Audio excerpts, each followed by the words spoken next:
Biarlah Bapa dipuji, diagungkan, dimuliakan hari ini kekal selama-lamanya, karena Engkau telah menyelamatkan kami dengan kasih karunia Tuhan. Di dalam nama Tuhan Yesus Kristus kami berdoa mengucap syukur. Haleluya. Amin. Amin. Amin. Shalom. Shalom. Tuhan luar biasa kasih sayang Tuhan kepada kita pada hari ini. Kalau kita lihat di sepanjang tahun ini sudah tidak terlalu saudara kasih, kita hanya kira-kira 1,5 bulan lagi berada di tahun 2022 ini. Kita akan melihat bagaimana kuasa Tuhan lebih dahsyat lagi di tahun 2023. Apapun yang terjadi, tapi kita hanya satu beriman, kita tetap di dalam Kristus, sehingga kita sukacita, kekuatan, berkat Tuhan selalu kita nikmati dalam setiap hidup kita. Baik, puji Tuhan, Bapak Ibu saudara kasih. Sekali lagi saya ucapkan kepada Bapak Sabam yang berikan waktu kepada saya untuk dipercayakan, memberitakan atau menyampaikan kebenaran firman Tuhan pada siang hari ini. Oleh karena itu, kita memuji dan juga kita mau mendengarkan kebenaran firman Tuhan dari surat Paulus kepada jemaatnya di Efesus 1 ayat 3 sampai dengan ayat 8. Tema di sana atau tema yang kita lihat di Alkitab kita ini, kekayaan orang-orang yang terpilih. Efesus 1 ayat 3 sampai 8. Terpujilah Allah dan Bapa Tuhan kita Yesus Kristus yang dalam Kristus telah mengaruniakan kepada kita segala berkat rohani di dalam surga. Sebab di dalam Dia Allah telah memilih kita sebelum dunia dijadikan, supaya kita kudus dan tak bercacat di hadapan-Nya. Dalam kasih Ia telah menentukan kita dari semula oleh Yesus Kristus untuk menjadi anak-anak-Nya sesuai dengan kerelaan kehendak-Nya, supaya terpujilah kasih karunia-Nya yang mulia yang dikaruniakannya kepada kita di dalam Dia yang dikasihinya. Sebab di dalam Dia dan oleh darah-Nya kita beroleh penebusan, yaitu pengampunan dosa, menurut kekayaan kasih karunia-Nya yang dilimpahkannya kepada kita dalam segala hikmat dan pengertian. Ya, firman Tuhan yang sangat luar biasa kalau kita pelajari kebenaran ini sesuai kasih, sangat memberkati kita. Terlebih saya sendiri, kalau saya renungkan dari malam, ya saya ulangi lagi kebenaran ini, karena dalam satu minggu ini memang jujur saja saya kurang fit badan saya. Ya, sebelum saya masuk dalam kebenaran firman Tuhan ini, semenjak kita hari Senin kemarin waktu 2 di sini, ya memang saya belum merasa apa-apa lah seperti itu, ya. Jadi memang waktu itu hari Senin agak memang bagi saya agak full waktu itu, jadi tidak ada istirahat. Misalnya kalau namanya umur seperti kita ini perlu pak istirahat. Nah, jadi ya habis dari sini saya langsung ke rumah sakit, saya telepon Pak Surbakti. Pak Surbakti, ada titipan dari panti nih, karena kita kan sudah makan enak-enak. Jadi nanti pas ditanya Pak Surbakti nanti pasti kalau ketemu saya udah ditanya nih, saya pikir juga ya kebetulan Pak Sabam langsung ditanya kepada saya, bagaimana Pak bisa nanti dibawa Pak? Siap Pak, siap saya bawa. Nanti setelah saya dari rumah saya langsung bawa. Saya telepon beliau, Pak saya nggak bisa lagi dulu Pak ke rumah sakit ya, tapi kalau bisa Bapak nanti di HP itu saja. Saya bilang supaya karena nanti saya juga ada ke wali kota bertemu dengan kepala Departemen Pak, dari sana kami bertemu di situ sekitar 1,5 jam. Jadi sudah waktunya gitu. Jadi saya itu serbu kalau langsung pas Bapak itu saya kasih, nggak mampir dulu Pak, ya nanti aja setelah dari sana Pak, tapi malam. Oke, oh iya, malam nanti di situ saya langsung ke sana. Kami pertemuan lagi dengan Pak Matius sorenya itu ya Pak di SP ya Pak ya, sampai malam. Habis dari malam saya langsung ke rumah sakit lagi. Sampai ke rumah sakit lagi, saya disebat-sebat lagi, saya ke rumahnya lagi. Waduh, saya sampai ke rumah. Habis saya ke rumah, mandi katanya. Aduh, saya kedinginan memang setelah mandi saya disuruh kasih. Wah, di situ saya nggak bisa, belum hampir jatuh saya sudah kasih. Sakit-sakitnya panas, batuk, langsung kedinginan.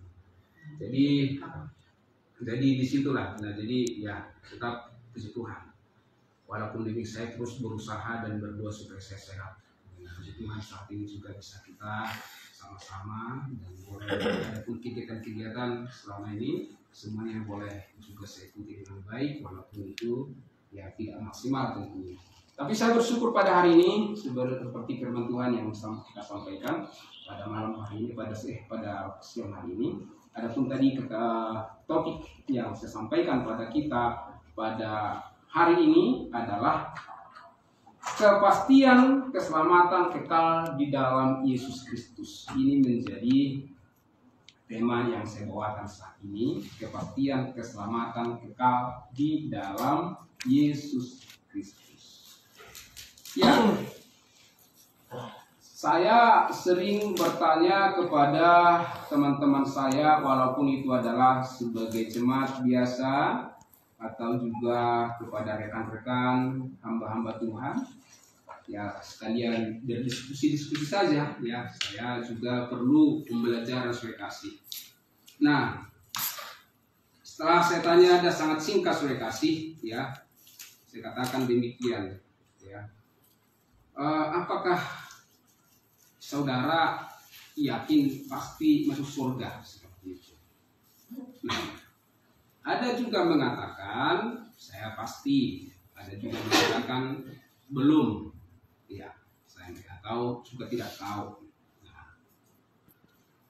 Nah juga waktu itu saya juga bertanya sangat singkat juga, apa syarat untuk masuk surga? Saya katakan, ada yang mengatakan kepada saya untuk masuk, syarat untuk masuk surga itu adalah pertama adalah karena perbuatan kita. Ada yang kedua mengatakan karena percaya. Ada yang ketiga mengatakan percaya ditambah perbuatan. Nah, oh ya, saya bilang. Jadi saya tidak terlalu bahas di sana. Karena itu adalah semacam suatu ya pertanyaan saya kepada teman-teman. Ya, tetapi Bapak Ibu Saudara kasih saat ini, apa kata firman Tuhan tentang keselamatan ini? Ini yang menjadi pembelajaran atau menjadi topik kita pada siang hari ini. Ya, Alkitab mengajarkan bahwa syarat untuk diselamatkan seperti dikatakan itu, ada yang mengatakan percaya, ada yang mengatakan perbuatan, ada yang mengatakan percaya ditambah perbuatan. Tetapi jelas kita lihat dulu ya, apa sebenarnya keselamatan itu? Ya tentu kalau saya catat di sini adalah pemberian dari Allah atau hadiah atau grace ya, yang hanya diterima melalui iman. Diterima melalui iman berdasarkan iman, ya sudah tadi kan, diterima berdasarkan iman, bukan berdasarkan perbuatan. Karena dikatakan firman Tuhan seperti ini di ayat, kita lihat dulu di Efesus 2:8-9 itu.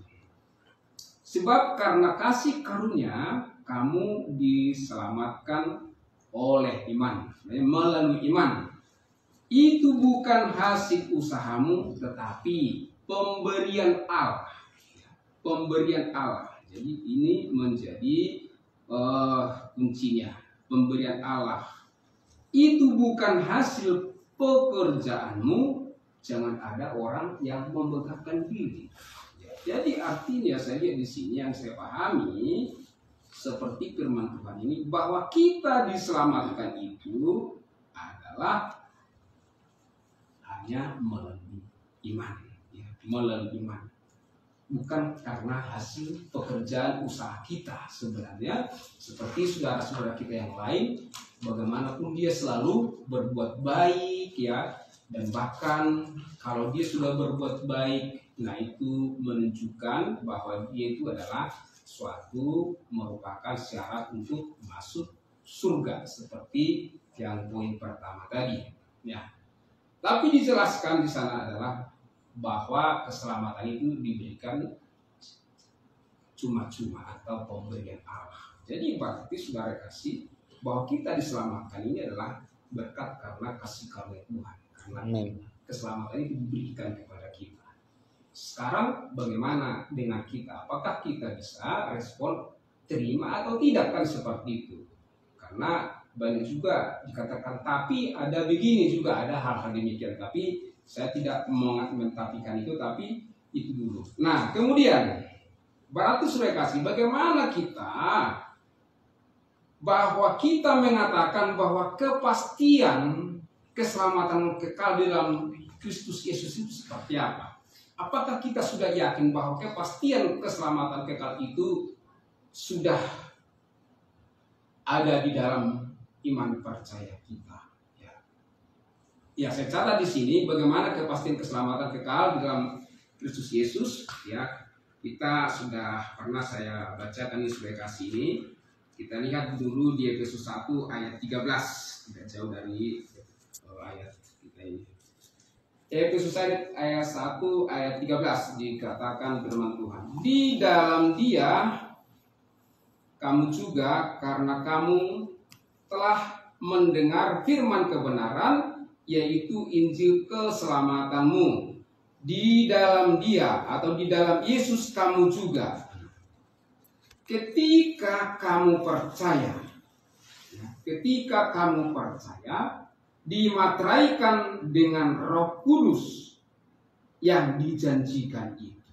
Nah, jadi di sini firman Tuhan mengatakan ketika kita percaya, maka dimateraikan dengan Roh Kudus itu. Berarti Roh Kudus itu sudah berdiam diri di dalam diri kita. Sudah dimateraikan di dalam diri kita. Jadi tidak lagi Roh Kudus itu ada di luar. Karena ada, ya kita dengar ya, hamba Tuhan atau juga jemaat, ya kita lihat selalu minta Roh Kudus dan bahkan mengundang Roh Kudus. Dan kita juga sering itu kita lihat juga di persekutuan. Tetapi firman Tuhan, apa kata firman Tuhan pada siang hari ini kepada kita? Ketika kita percaya, dikatakan kamu percaya, dimateraikan dengan Roh Kudus yang dijanjikan. Jadi sudah dimateraikan dalam diri kita. Nah, setelah dimateraikan seperti apa? Artinya bagaimana supaya kenapa dimateraikan? Ya, kita lihat di 14. Dan Roh Kudus itu adalah jaminan bagian kita sampai kita memperoleh seluruhnya, yaitu penebusan yang menjadikan kita milik Allah untuk memuji kemuliaannya. Jadi pekerjaan daripada Roh Kudus itu adalah memateraikan diri kepada kita supaya menjamin hidup kita itu, menjamin hidup kita sampai kita memperoleh seluruhnya. Apa seluruhnya itu? Yaitu bahwa kita yang telah percaya kepada Yesus Kristus, kita harus berkeyakinan bahwa kita sudah ditebus melalui darahnya yang kudus satu kali untuk selama-lamanya, sehingga hati kita ini dikuduskan. Dikuduskan hati kita, dikuduskan semua dosa-dosa kita melalui penyaliban Yesus Kristus 2000 tahun yang lalu di Golgota. Sehingga kita sudah dijamin memperoleh seluruh berkat-berkat. Yaitu apa berkat-berkat itu? Termasuk itu adalah berkat, yaitu surga atau kekekalan selama-lamanya di dalam surga. Itu menjadi berkat yang utama, yang besar bagi orang-orang yang percaya kepada Yesus. Berarti saudara kasih, untuk kepastian keselamatan kekal di dalam Yesus Kristus itu, pertama-tama syaratnya itu adalah percaya, ya, percaya di situ. Karena sudah dijelaskan tadi di Efesus 1 ayat 13-14 itu. Percaya dulu. Sebelum dia percaya kepada Yesus Kristus, dia tidak akan pernah boleh mendapatkan kepastian keselamatan kekal di dalam setiap hidup manusia itu. Jadi itu menjadi pertama. Kita lihat lagi di Roma dulu ya, di Roma. Kita lihat Roma 10. Roma 10 ayat 9 dan 10. Ya, Roma 10 ayat 9 10 saya baca supaya kasih. Sebab jika kamu mengaku dengan mulutmu bahwa Yesus adalah Tuhan dan percaya dalam hatimu bahwa Allah telah membangkitkan dia dari antara orang mati, maka kamu akan diselamatkan.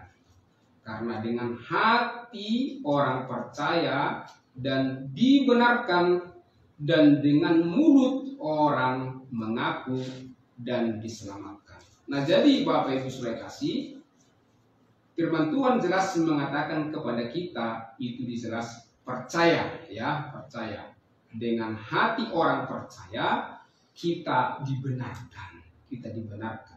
Dan dengan mulut orang kita mengaku, kita pasti bahwa kita itu adalah diselamatkan.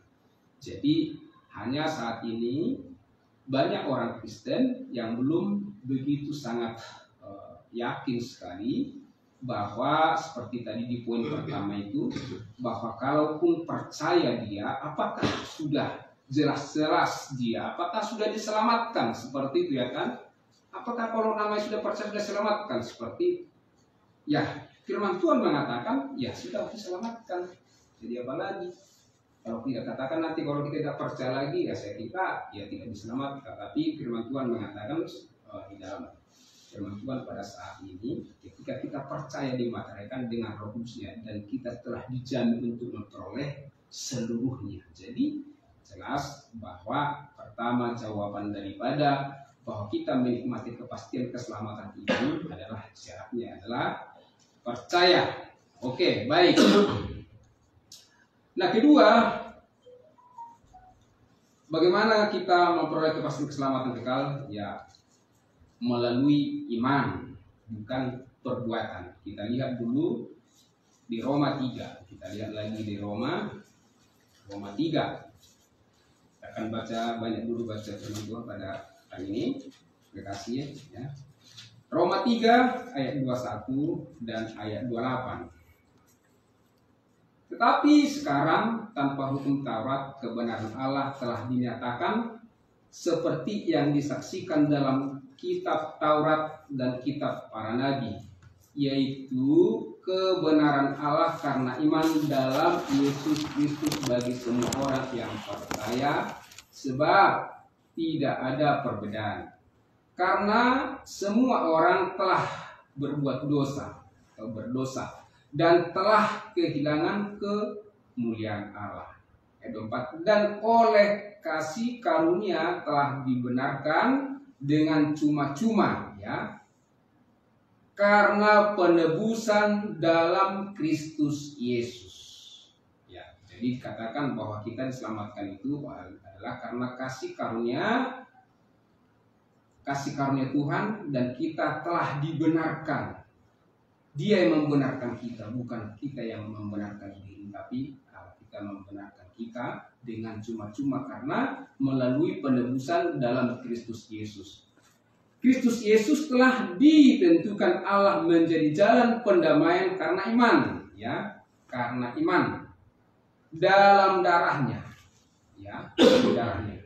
Hal ini dibuatnya untuk menunjukkan keadilannya karena ia telah membiarkan dosa-dosa yang telah terjadi dahulu pada masa kesabarannya. Jadi oke, seterusnya itu boleh nanti dibaca seterusnya. Jadi di sini dikatakan ya boleh kita lihat melalui iman, bukan melalui perbuatan-perbuatan kita. Ya.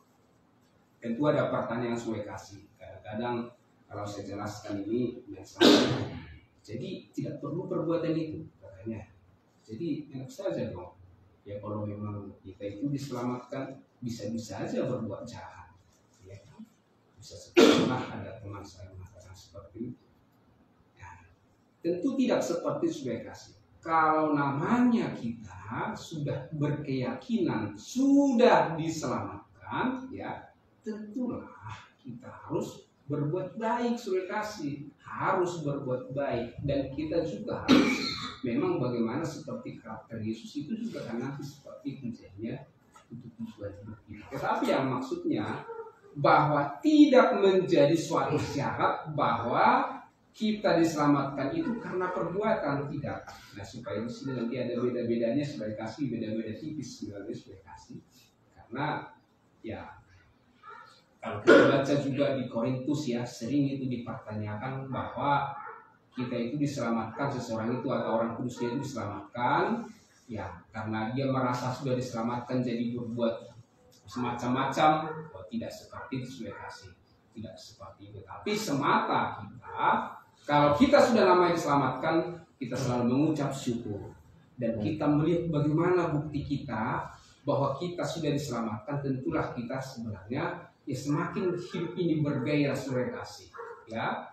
Kemudian kita memuji, memuliakan, menyembah Tuhan dan menyampaikan kebenaran-kebenaran firman Tuhan. Tetapi jelas kita lihat dan dijelaskan Tuhan kepada kita bahwa segala sesuatunya dalam hidup ini, bahwa kita telah diselamatkan adalah karena melalui iman. Nah, satu lagi sudah kasih. Kalau kita lihat lagi 1 Petrus ya, sudah kita baca pernah ini saya kasih 1 Petrus 3:18. Kita lihat sudah kasih ya. 1 Petrus 3:18. Sebab juga Kristus telah mati sekali untuk segala dosa kita, ya yang benar untuk orang-orang yang tidak benar, supaya ia membawa kita kepada Allah. Ia yang telah dibunuh dalam keadaannya sebagai manusia, tetapi yang telah dibangkitkan menurut roh. Jadi saudara kasih, bahwa Allah kita Yesus Kristus telah mati sekali, hanya sekali ya, untuk segala dosa kita. Ini bukan sebagian, ya kan? Nah, kadang-kadang dia kita lihat sering bahwa saudara-saudara kita selalu merasakan bahwa dia statusnya, dan pernah sudah kita bahas itu, bahwa status kita dulu, sekarang, dan akan datang sudah pernah kita bahas itu. Jadi secara identitas ya, status kita saat ini bukan lagi orang berdosa, tetapi adalah orang kudusnya Tuhan. Kenapa? Karena kita telah dikuduskan ya, seperti Kristus itu. Kita telah dikuduskan karena kehendaknya, bukan karena kehendak kita, tapi melainkan ya kehendak Allah ya, sehingga kita dikuduskan satu kali untuk selama-lamanya melalui persembahan tubuh Yesus Kristus. Jadi, nah sekarang di sini kita dikatakan bahwa segala dosa kita ya sudah diampuni Tuhan ya, segala. Jadi tidak sebagian, semuanya tuntas dikerjakan oleh Yesus Kristus di kayu salib 2000 tahun yang lalu, sudah selesai. Nah, sehingga kadang-kadang seperti saat ini, jadi apa yang harus kita kerjakan kalau namanya kita saat ini sudah kita statusnya orang kudus ya, sudah kita memang sudah dipastikan masuk surga. Apalagi enak sekali ya, memang untuk mengikuti Yesus sangat enak sekali, tidak terlalu sangat panjang-panjang sesuai menurut pengertian pemahaman saya. Karena ada yang mengatakan bahwa ke surga itu sudah sangat sempit, sangat susah, sangat ini, ada banyak persyaratannya. Tapi dikatakan pada saat ini syarat untuk kita masuk surga itu ada. Pertama tadi adalah percaya, kemudian beriman. Sudah berimankah kita bahwa segala dosa kita sudah diampuni, dan yakinkah kita bahwa kita itu sudah pasti masuk surga karena kita percaya? Ada juga tidak, ada juga ya.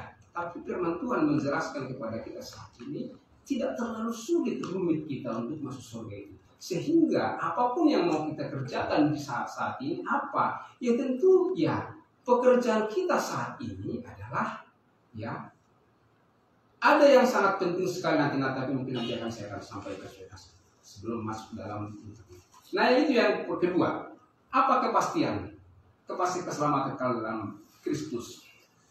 Kepastian keselamatan kekal di dalam Yesus Kristus. Nah, yang ketiga, sekali selamat tetap selamat. Ya, ini ada sangat banyak pertentangan di dalam banyak orang Kristen. Baik terlebih di dalam betul, kalau umpamanya nanti bisa rame-rame terus ini, tapi tidak apa-apa, karena ini harus memang jelas-jelas juga itu kita harus sampaikan. Mari kita lihat di Roma kembali. Di Roma 8 ayat 1 dan 2. Ya, firman Tuhan saya baca ke saudara. Roma 8 ayat 1 dan 2. Demikianlah sekarang kita tidak ada penghukuman bagi mereka yang ada di dalam Kristus Yesus. Kalau memang di luar Yesus Kristus, memang tidak selamat. Tapi di dalam Kristus pasti selamat. Nah, maka saya katakan, atau firman Tuhan mengatakan sekali selamat tetap selamat. Itu sumber saya mengatakan di sini karena itu kepercayaan saya menurut kebenaran ini. Demikianlah sekarang tidak ada penghukuman bagi mereka yang ada di dalam Kristus Yesus. Di dalam Yesus Kristus.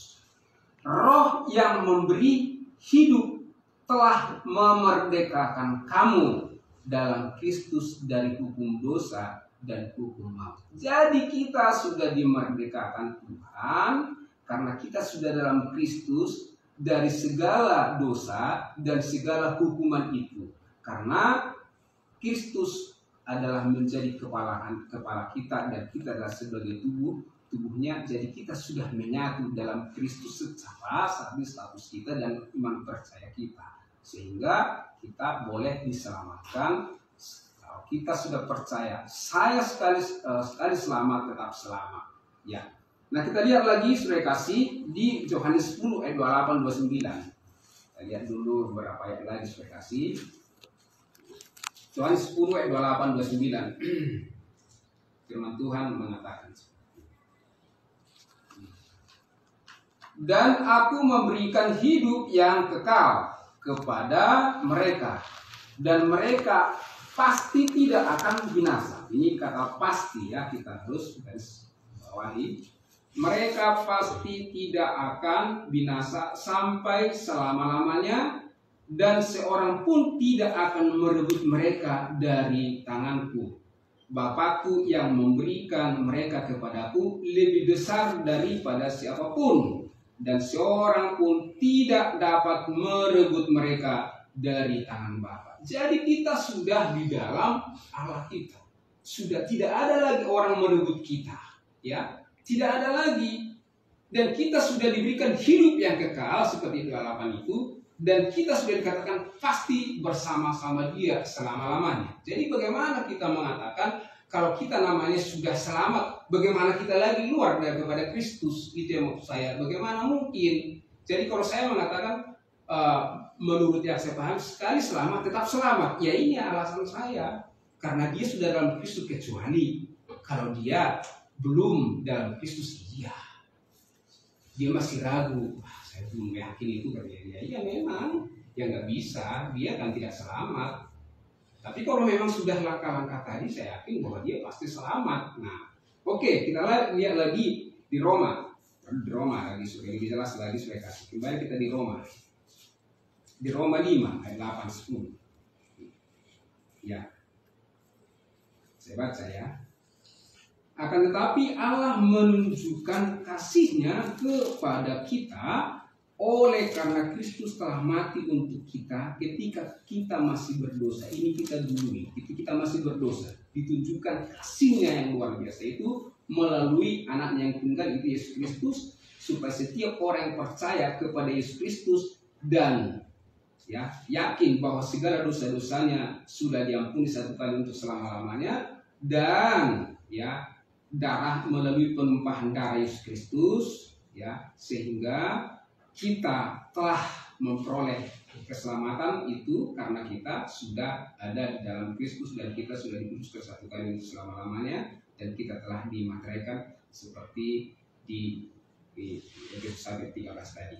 Nah, lebih-lebih karena kita sekarang telah dibenarkan oleh darahnya. Kita dibenarkan saat ini melalui darahnya. Kita pasti akan diselamatkan dari murka Allah. Jadi Bapak Ibu Saudara kasih, ya, kita dibenarkan bukan karena kita membenarkan atau usaha-usaha kita, tapi semata kita itu sebenarnya dibenarkan ini karena kita sudah percaya kepada Yesus Kristus melalui darahnya yang kudus itu, sehingga dengan penumpahan darahnya yang kudus itulah kita dibenarkan dan kita dikuduskan dan kita disucikan, sehingga kita menjadi orang kudusnya dan kita memperoleh kepastian keselamatan. Nah itu sudah kasih. Oke, satu lagi sudah kasih, saya tidak terlampau panjang untuk beberapa firman Tuhan ini menjadi penutup sudah kasih. Ya, kita lihat lagi 1 Timotius 2 ayat 3-4 menjadi penutup. Ya. Nah, 1 Timotius 2 ayat 3 dan 4. Itulah yang baik dan yang berkenan kepada Allah juru selamat kita. 4. Yang menghendaki supaya semua orang diselamatkan dan memperoleh pengetahuan akan kebenaran. Jadi seperti yang tadi sampaikan, apa kalau kita sudah sangat yakin dan percaya, kita pertama-tama bahwa saat ini kita kalaupun mati hari ini atau besok lusa sudah pasti masuk surga. Oke. Nah kemudian jadi apa lagi? Kita sudah status orang kudus, ya. Jadi kalaupun Tuhan menjemput kita di awan-awan sudah pasti langsung rapture, sudah jelas. Ini sudah siap. Jadi apa lagi? Apakah kita tinggal diam seperti ini? Bukan. Ada tugas kita sebagai kasih. Tugas kita bahwa kita mengatakan bahwa kebajikan yang saat ini yang diberikan Tuhan kepada kita, yaitu yang telah dipersiapkan Tuhan sebelumnya kepada kita, yaitu supaya ayat 2 tadi katakan, ya, itulah yang baik dan yang berkenan kepada Juru Selamat kita, ya, yang menghendaki supaya semua orang diselamatkan. Jadi kita saat ini kita memberitakan kabar baik sukacita ini kepada banyak orang, ya. Karena kasihan sekali kalau Bapak Ibu Saudara, saya nggak tahu apakah memang pengalaman Bapak Ibu saat ini kalau kepada teman-teman tentang keselamatan ini, walaupun ya ada banyak orang itu kan sudah dari dulu kita tahu, sudah itu juga dari pelajar kami di gereja kami ini yang paling utama keselamatan ini ada juga seperti itu. Tetapi prakteknya sudah kasih, kalau kita lihat, kita tanya satu teman-teman, tidak usah jauh-jauh lah, saudara-saudara kita, rata-rata itu mengatakan seperti poin 1, 2, 3 yang sampaikan tadi. Karena saya tidak mau menjudge, kalau salah, saya tidak mengatakan seperti itu. Kalau memang perbuatan, nah bagaimana perbuatan? Bagaimana kalau percaya, ini percaya. Kalau perbuatan tambah percaya tambah perbuatan, nah ini. Nah, jadi saya kadang jelaskan seperti itu, walaupun mereka ya kadang masih bingung, tapi tidak apa-apa. Yang penting sebagai kita, orang yang sudah yakin diselamatkan itu penting kita harus sampaikan, karena tugas kita saat itu adalah kalau berkat-berkat sudah kasih, saya sangat percaya bahwa Tuhan sudah siapkan itu yang sangat terbaik kepada kita. Apakah kebutuhan-kebutuhan kita, saya sangat yakin pasti Tuhan akan yang berikan sesuai dengan kehendaknya kepada kita. Yang pasti saat ini sudah kasih menjadi tugas kita di dunia ini yang masih kita mumpung masih hidup saat ini, apa menjadi suatu tugas yang kita percayakan, tugas yang harus kita sampaikan kepada kita, yaitu yang kehendaknya itu supaya semua orang diselamatkan. Maka kita sebagai orang diselamatkan tentu kita harus sampaikan itu. Dan yang kedua, memperoleh pengetahuan akan kebenaran. Ya, tentu kita belajar seperti kita di panti ini kan kita belajar seperti. Ya kalau kita nggak belajar pasti tidak tahu lah, ya kan. Karena kasihan juga jemaat itu tidak diajarin, Pak. Pokoknya apa disampaikan di sana, khotbah begini sudah, amin, kita sudah selesai. Tapi tidak memang dibahas betul-betul sudah percaya atau diuji, belum diuji. Belum artinya diuji, maaf, artinya ditanya apakah sudah mengerti firman Tuhan ini?